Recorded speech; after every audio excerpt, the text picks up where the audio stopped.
The world really has nothing to offer that can give us lasting joy. With that in mind, pay special attention to the following video.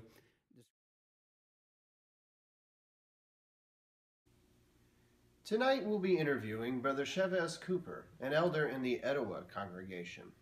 Brother Cooper, thank you for taking time out to speak with us tonight. When I heard that I would get to speak to you tonight, I was very excited because, as you can imagine, we've all heard about your recent public discourse. So you feel this will be extremely entertaining? Well, I hope so. It's become quite infamous here at Bethel. Maybe perhaps you can tell us about it. Maybe. Oh, okay. I understand you had some scheduling conflicts with the host congregation. What happened? I think two things happened. I set a date, something came up. Set another date, something came up. So eventually, if I'm not mistaken, the third time it finally happened. And you decided to take a large group with you, is that it? Yes. And did they all make it? No. Well, what happened? 12 to 13 people did not find their way over, so we're like, wow.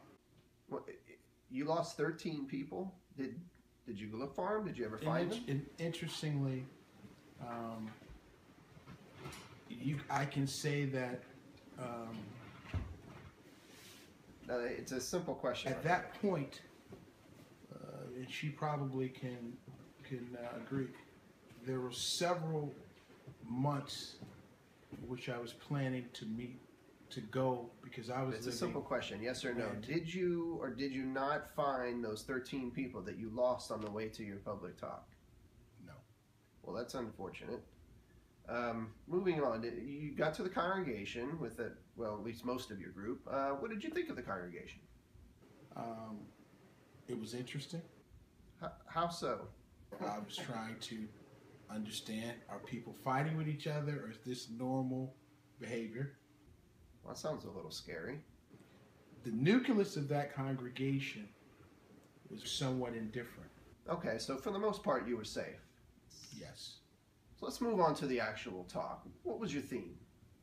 So sci-fi, time travel. Wait. The theme of your talk was time travel? Okay, so what was the talk about specifically? Sending back messages to the past to impact the future. Mm-hmm. Good stuff. What? That's the truncated version. How would you... What? Sci-fi and comedies, sort of my thing. I mean, be that as it may, how could your audience possibly benefit from a talk like that? Now they have questions. Yeah, I'm sure they do. So how did the audience react? Individuals who looked indifferent are now texting me. Now tell me about the search for Spock. And you think that's a good thing? I was like, what were they thinking? Terrible. Well, at least we can agree on that. And I understand there was a specific sister in the audience. Emily. That's right, Emily. And how did she react? She was not very happy, let's just say. I'm not surprised. Now, after the talk, you stepped down from the stage, and you could tell something was not right. And you discussed it with your son. How did that conversation go? I said, we're not going to make it. He says, you're right. You're not going to make it. We've got to split. So you left immediately after the talk. It's probably a good idea. Did anybody in the congregation come after you? All of them. Oh, all of them? Even young children? Yes. Were you afraid for your life? No. Come on, be honest. Not even a little? Possibly. Okay, so when the dust settled, what was the final outcome of your ill thought out sci-fi time travel talk? You know, there were a lot of late night phone calls, visitation, things increased.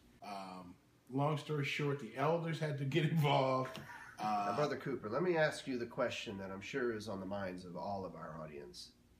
Was it worth it? No. And if you ever get the chance to give that talk again, which I seriously doubt, how many of those sci-fi elements are you likely to keep in that talk? None of them. Well, at least you learned your lesson. Now, let me ask you, who is your favorite governing body member? Maybe the better question is their top three. Just pick one, please. All of them. Okay, what if I told you that this video that we're producing now is going to be included in the next JW Broadcasting hosted by Brother Morris?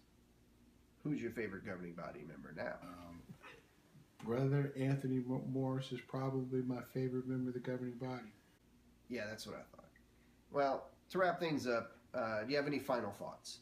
A good bowl of gumbo has the right spices. Well, okay. All right. Thank you, Brother Cooper. Brother Morris, back to you. How sad.